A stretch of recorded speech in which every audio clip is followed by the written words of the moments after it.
As you can see, in order to complete the task, you really had to go outside of the 9 dots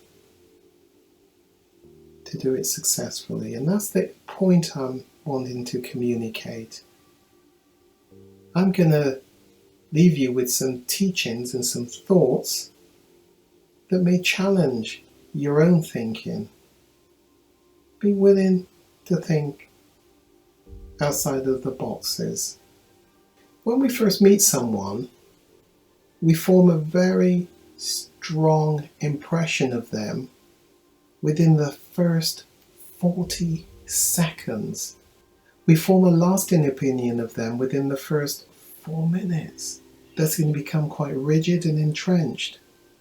And our opinion of them will influence the way we respond and behave and communicate with that person.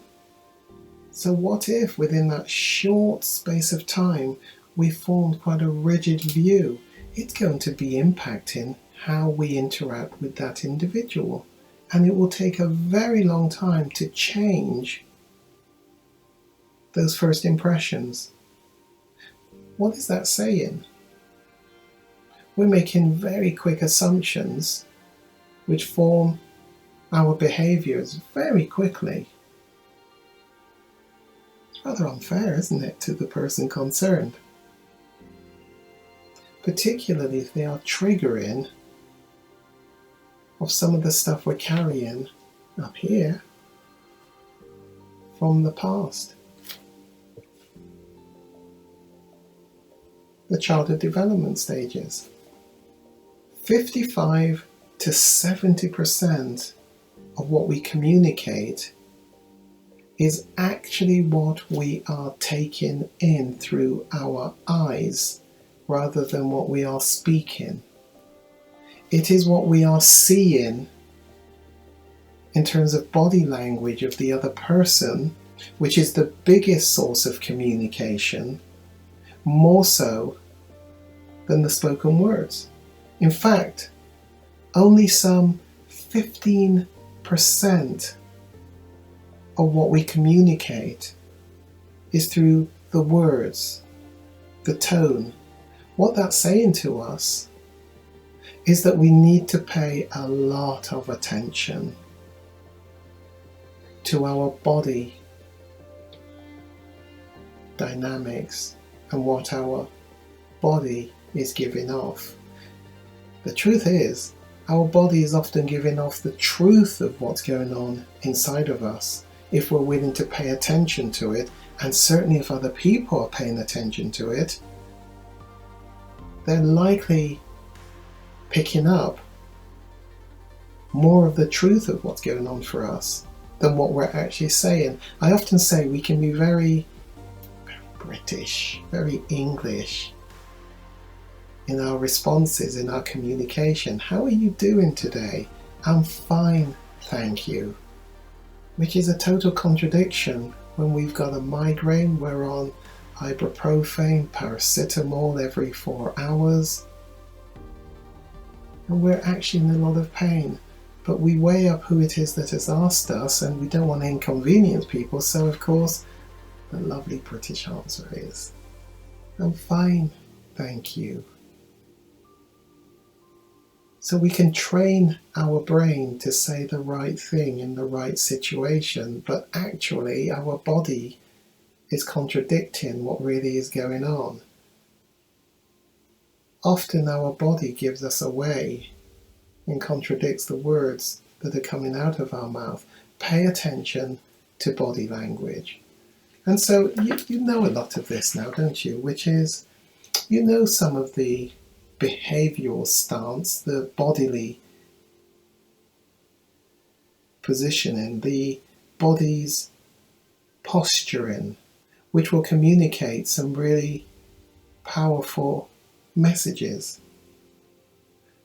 The arm folding, I guess you know this one already, don't you? Which suggests I'm somewhat closed off from what you're saying. Some people will say, well, that's just a restful position for me, it just feels comfortable. Yes, but maybe there's more going on behind the arm folding than you even recognize. I guess there's something about somebody talking to us and I wonder what that might be communicating to them. I'm really interested in what you're saying, and yet there's something contradictory going on, isn't there, where we're sort of blasé about. And the sort of, yeah, or the tapping of feet whilst the other's talking, and the, yeah, you can't see my feet tapping, but it is tapping away. My hands, my thumbs. What about, oh, isn't that irritating when somebody's talking to you and they often don't even realise they're doing it. What about the hands in pockets, jingling keys, jingling coins? What about the, yeah, that's really interesting, isn't it? Yeah, that's really, yeah. Now, I've exaggerated those body posture messages, but you get the point, don't you? So often our words, we've trained ourselves to say the right thing.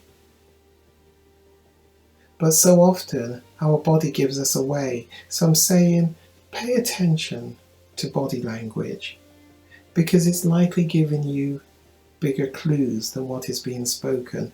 And it's particularly important because there are times when the two of you are having conversations when everything is suggesting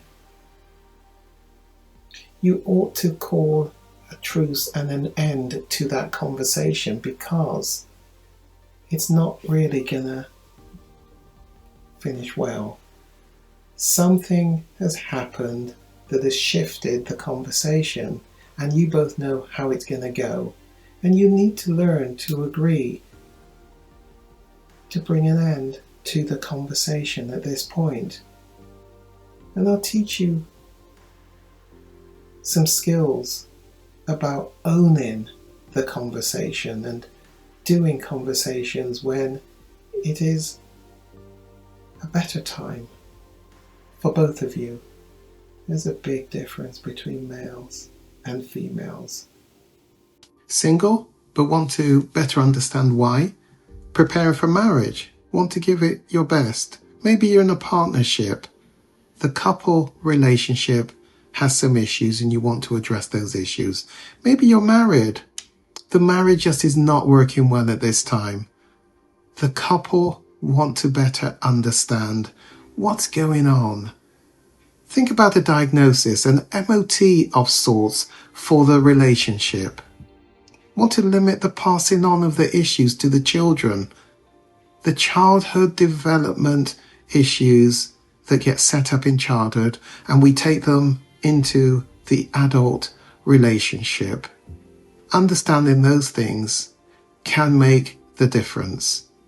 Want to maximize the quality of the relationship. Maybe it's communication. It just is not working well. There are problems, conflicts that need resolving, that need managing.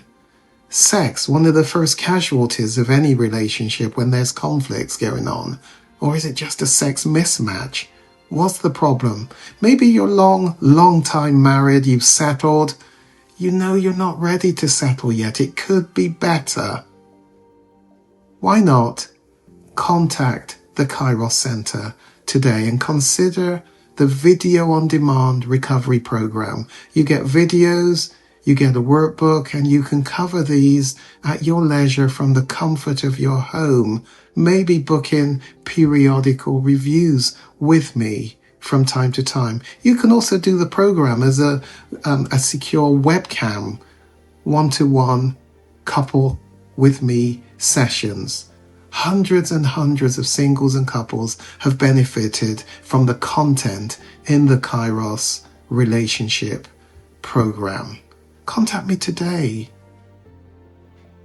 Partners, married, these things are true of the partnership, of the marriage.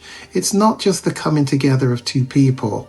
It's a clash of two cultures, two experiences, two memories, two habits, two morals, two values.